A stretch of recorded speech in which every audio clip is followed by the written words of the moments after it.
Hey guys, I know it's really been a while, as it always is, but this time I played the German Open in Mönchengladbach with around, I think, 700 to 800 players. And I finished X2. Unfortunately, I had the worst tiebreak out of all the players, so I ended up in 31st place. 7th and 8th place also were X2s, so it was a topping score, but not a top cut. Sadly, I played 60 card Mitsurugi Yummy with some spice. As you know me, I love to play 60 cards, although it's most of the time not the correct thing, but this time it worked out pretty well. I feel like it's the best deck of the format by far because your engines bridge very well into each other. So for the Yummies we play 3 Cupsy, which is the best starter by far, 3 Cookie, 3 Lollipo and 3 Marshmallow. I had to give these back, shoutouts to Paris for borrowing me these. The fact that you play 60 cards makes you play these at a maximum rate. The normal deck only plays 10, they don't play these. But you need to see one of them to do your perfect combo. And if you calculate it percentage-wise, you actually have more Yummies than the usual deck because they play like they play 8 Yummies for like 43, 44 cards, and this plays 12 on 60 cards, which is more. So your Vampire hits more often. So we maxed out on these, 1 surprise and 1 minion. No Croaky, also no Croaky in the side deck. I think a Croaky is not needed. The board you build is so insane and no one can break it, so you don't really need a Croaky for your end board. This is the Yummy part from Mitsurugi, Triple Harbor, Murakumo, Saji, Kusanagi, Aramasa, Futso, Triple Prayers, Ritual and Pre-Prep package. I wanted to max this out because it really helps you play through certain hand traps. Also, these cards are so strong single-handedly. I had games where I only played Mitsurugi, and my opponent, until the side decking, did not know what I was playing and did not know I was playing Yummy cards. So these cards are incredibly strong. Hard drawing these makes them a lot better because you can still go for the usual route of your Yummies into your Mitsus, and then they might ash your Herald, and then you still have these. I would play the big package over again. I would like to play more Aramasas because it's a starter as well in certain situations, but you don't really have a good link 1 to utilize with this. So that was perfect. I drew Futso in like every starting hand. You could cut this, I think, because in our end board it doesn't stay on the field. It gets into the graveyard and gets reborn with prayers. But you could cut this, I think. It's another brick. It might be a win more card. You really have to think. If you want this on your end board, because in certain situations this really saves you the game. For non-engine. Then I played Bystials. I wanted to make a meta call because the tournament was shortly after the release of the new branded structure deck, so I thought everyone would want to try branded, so I maxed out Bystials in the main deck. I played Magna, Druid and Triple Baldrake. And then I also played 3 Bystial, Lubellion and Regained. This is unusual. Everyone was surprised by this, but it worked out incredibly well. This helps you in certain grind games in like the mirror match or against Mitsu. The putback effect is incredibly strong against Maliss. And these are obviously good into Branded, they're good into Mitsu, they're good into Lunalight, they're solid into Pure Yummy. And Dracotail, Pure Dracotail is the only deck where these are like dead. And you can still set them out. So this worked out very nice. Also, this is a level 8, which is important for the extra deck later, because we can actually use this to summon our rank 8s and then keep a Mitsu on the field. Because what I really don't like is when you do the Mitsu combo, when you don't open Yummies and you have to go through a Zombie Vampire, and then you need to overlay both your Mitsurugi monsters, and your Murakumo isn't on the field for the discard effect when your opponent interrupts you. So this one solves this problem because it's another level 8. It's also a light monster, which will also be relevant. I like this. You don't have to play it, but I think it's a nice little niche thing that I wanted to try, and it worked out in my favor. And for other non-engine, also the Bystials are hand traps, obviously. For the other non-engine is Triple Fuvalos, Triple Ash to counter their Fuvalos, Triple Bell because it's like very good into certain matchups, and due to the Bystial monsters in my main deck, my game 1 against Pure Dracotail is not that good, so I think you need this. Lockbird was very, very good. I played 2 Pure Mitsurugi, and this card won me both games in one of the matches. I played Triple Forbidden Droplet, I don't have them with me. This was also crazy. I wanted to have 1 breaker because there are weird situations against like crazy combo decks. Even when you drop a Fuvalos and they give you like 4 to 5 draws, their board is too good and you can't beat it with like a 10 card hand. But 1 droplet usually saves you the game there, and I wanted to have this in the main over Dark Ruler because it's also good going first. or like solid going first. Because we play 60 cards, we kind of have to play Triple Tactics Thrust to get into our combo cards. The only card I want to play going forward is 1 for 1, because with this you can't utilize this to go into your Yummy cards alone. This can only get you pre-prep, which then might get you the Yummy cards, but it would be nice to like thrust into a Obedience School-like card. Obviously you can play Obedience School.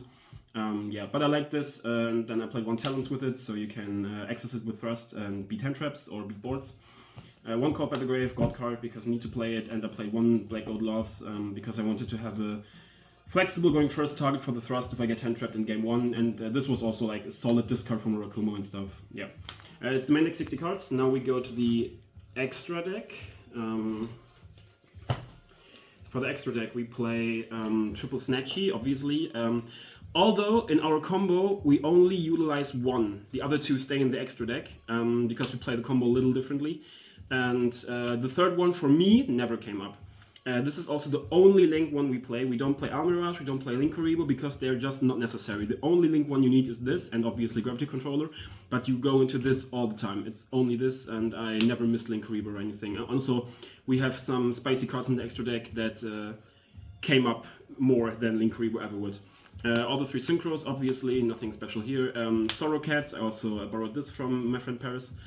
Herald, obviously, and these are all the synchros, except for this Chaos Angel. This was so strong. It came out of nowhere, no one saw it coming, and when you're in the opponent's turn and you have the Bystial Rebellion on your field because you opened your Yummy cards and did not go for Vampire or something, and you have like this plus a Snatchy on board, and they activate something, you go Snatchy effect to Synchro, and then Synchro like this and Lubellion to summon Chaos Angel. And it's even better when you use this plus Habakiri that stays on your field, because then it's a light dark Chaos Angel, which is not that easy to out for a lot of decks in the format. So yeah, this came up very, very clutch. I really liked it. And then Vampire to bridge into your Yummy engine, and Gravity Controller to go with it. We play IP, SP, and Dynamondo. I like the flexibility of these. IP is on our end board. We only pass. We pass with all the Yummy monster on the end board. We pass on this 1 rank 8 Mitsurugi lineup and surprise set. So we only can access the Yummy cards through surprise, which is not that disturbing because you usually win anyway. Your board is too good. And the last extra deck card was Harbinger. I wanted to play this for a totally different reason, because we side deck Metaltronus, and I wanted to side the way my side deck is built, I need to side in Metaltronus against a lot of matchups, so I wanted to target for Dracotail. And then I saw this, and it's a Dragon 3000, so it can gate Athalion, which won me my last round. And it was so good on the end board. I summoned it like 7 times, and it always won the game, because they always had one breaker that usually would have won them the game, but this negated the breaker and then it was over.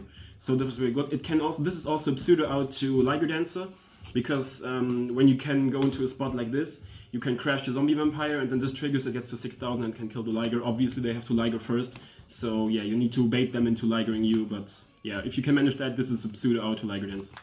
And for the side deck, triple Meowths for the Mirror, for Pure Yummy, for Mitsurugi, yeah, it was very good. I think I would main deck these in the future, because I really felt confident with them. Triple Dark Rule to break boards. I did not saw it one time, but you need to play it. It's too good right now. Triple Metaltronus won me my 10th round against the only branded deck I played, because I could negate a 4-bounce Athalion and then win from there. 1 Crossout Designator for the Mirror match, and everything going first to negate like Ashes and Jolts. Solemn Judgment as just the 15th card, this obviously for the Mitsu cards. And then I had like 3 spaces left, and I needed a card that I can put in going first against basically everything, but I also wanted to have solid outs to Liger Dancer, and there are not a lot of cards that are usable in this spot, but there is one card that does both. It outs double Liger Dancer, basically alone, and it also is good going first against every deck, which is Daruma Karma Cannon. You play a lot of Bystials, so what you can do is you let them do their full combo. You just set this, pass turn, in their draw phase. You go Bystial onto their Silverhound. The Silverhound gets banished, your Bystial gets summoned, you activate this. You have a Bystial on board that is bookable, because you only can activate this when there's a monster that can actually be booked, and then both their Ligers die. So yeah, and it was very good against the Mirror, because in the Mirror, sometimes when they did not use Habakiri, and are on their Mitsu part and need to bridge. They summon Zombie Vampire in the EMZ. You just activate this, it gets booked. If they don't have Habakiri effect alive, they just lose. They can't do anything. They can't link this off. They can't summon anything from the extra deck, basically. So, yeah, I really like this. I would definitely play this going forward. It's not that good against Dracotail, but it beats everything else alone. Yeah, so it was the deck list. I ended up 8-2. My matchups were I won against Yummy round 1. I lost to Mirror in round 2 because he had broken hands in both games. I beat Blue Eyes, beat Mitsu, beat Yummy, beat Maliss. I beat Lunalight. Then I lost round 8 to pure Mitsurugi because he won the die roll, and game 1 and game 3 my hand weren't good enough. And then I beat Gem Knight in the second to last round. He started in game 2 after I won game 1, and then Bystial locked me, but I sided in Dark Rule and had Droplet, so I won that. And then the last round was a very close game against Branded. So yeah, I finished 8-2. Deck worked out very, very good. I would definitely play it similarly again, and I don't think the 60 card pile, as some call it, is a worse option than the usual 43 card deck because you just have more flexibility. Okay, yeah, thank you for tuning in. That's it from me, and bye.